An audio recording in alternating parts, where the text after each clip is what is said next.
Hello friends, welcome to my channel optometric Hindi special. I am consultant optometrist. तो जो हमारी ocular pharmacology की online classes चल रही है उसका लेक्चर 3 है। तो लेक्चर 3 के अंदर हम आपको बताएंगे कि एंटी बैक्टीरियल ड्रग्स कौन कौन सी होती है। तो आज हम इस वीडियो में आपको एंटी बैक्टीरियल ड्रग्स के बारे में बताएंगे।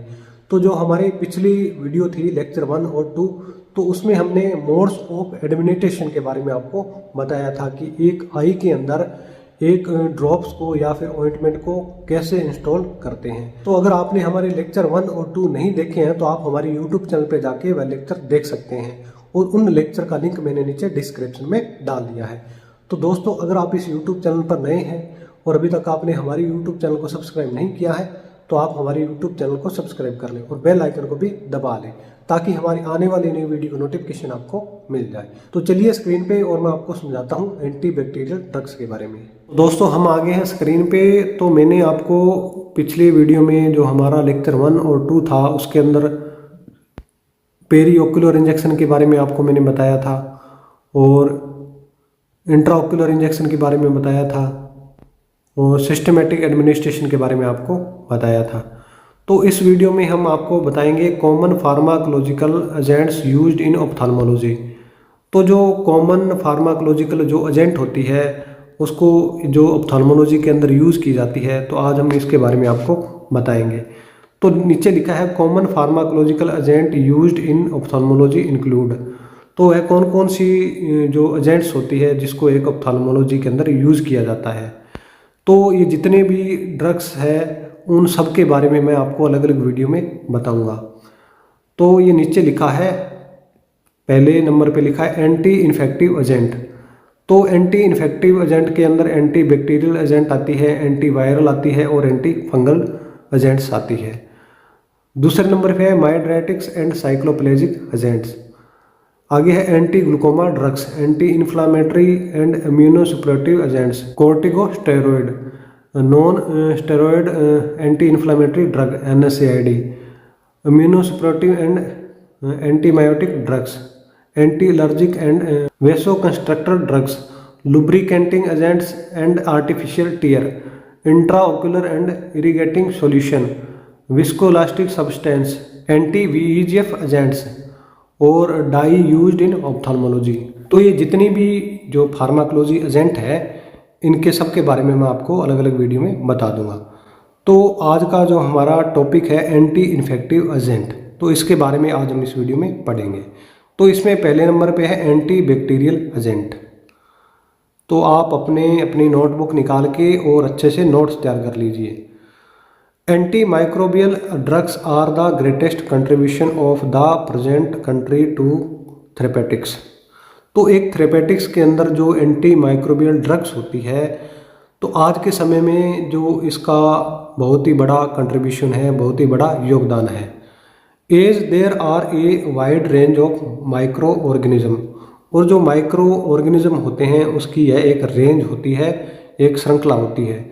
There also specific antibiotic for almost each organism.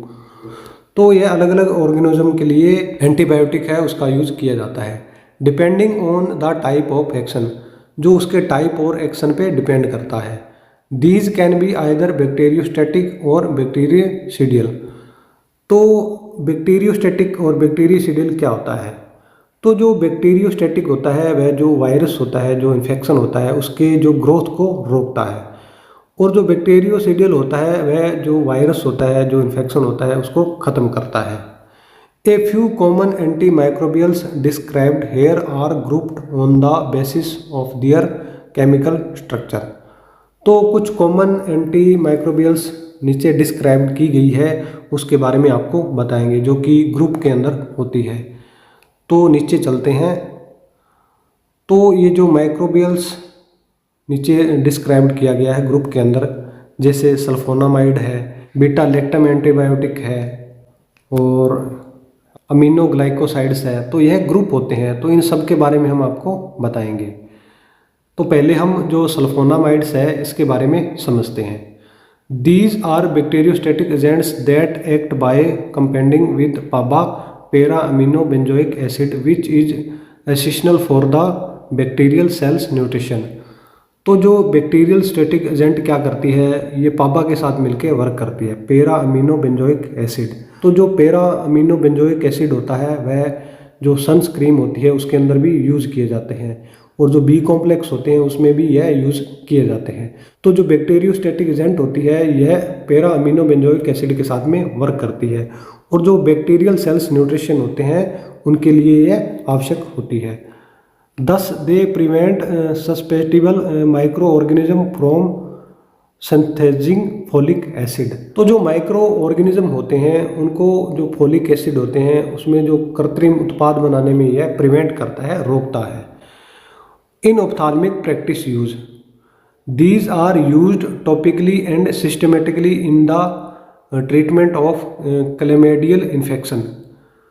तो ये जो सल्फोनामाइड्स होती है यह एक ऑप्थाल्मिक प्रैक्टिस में भी यूज़ की जाती है। तो इसको टॉपिकली भी यूज़ किया जाता है और सिस्टमेटिकली यूज़ भी किया जाता है। तो इसको जैसे क्लेमेडियल इन्फेक्शन को रोकने के लिए जो सल्फोनामाइड्स है इसका यूज़ किया जाता है। तो इसमें जैसे ट्रैकोमा है, इनोकुलेशन कंजक्टिवाइटिस है, तो इसमें इसका जो यूज़ है किया जाता है। They are also helpful as an agent to pyrimethamine in the treatment of toxoplasmosis. तो जो टॉक्सोप्लाज्मोसिस होता है उसके ट्रीटमेंट के लिए जो पायरीमेथामाइन है बहुत ही यूजफुल होती है। तो टॉक्सोप्लाज्मोसिस क्या होता है?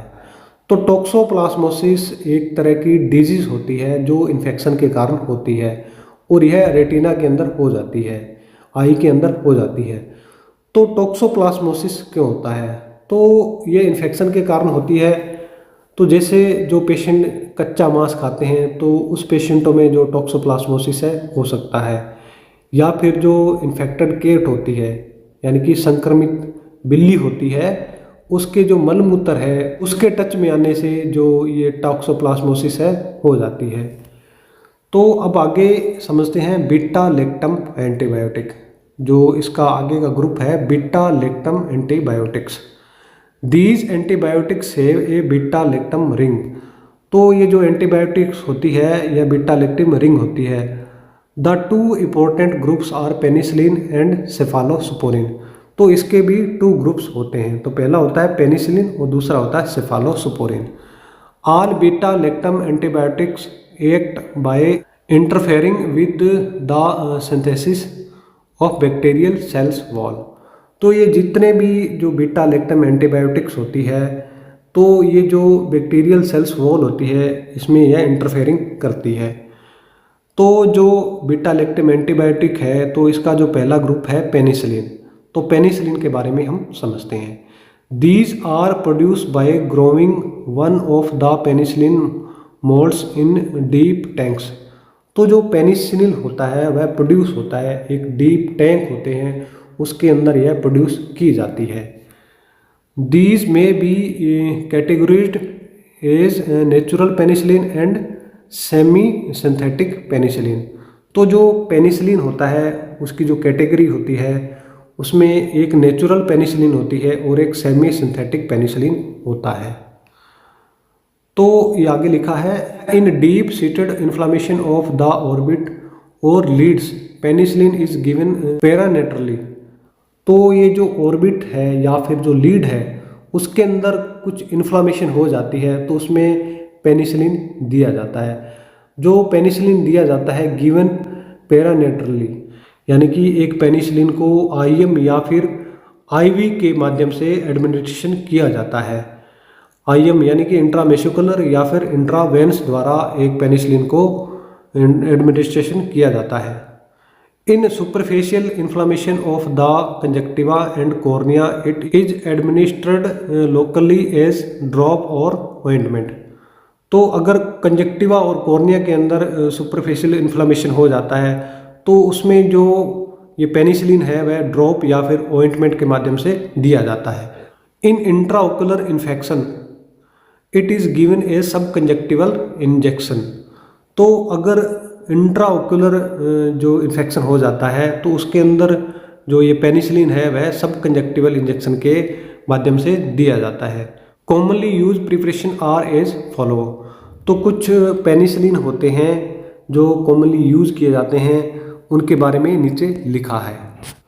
तो दोस्तों जो पेनिसिलिन है उसकी जो प्रिपरेशन है, जैसे इसके अंदर और भी ड्रग्स आती है, एजेंट्स आती है, जैसे बेंजाइल पेनिसिलिन है, प्रोकेन पेनिसिलिन है, मेथासिलिन है, तो ये और भी इसके अंदर ड्रग्स आती है। तो इसके बारे में मैं आपको नेक्स्ट वीडियो में बताऊंगा। तो दोस्तों टॉपिक से रिलेटेड कोई कमेंट है तो आप कमेंट बॉक्स में लिख सकते हैं। तो मिलते हैं नेक्स्ट वीडियो में एक नए टॉपिक के साथ में। धन्यवाद।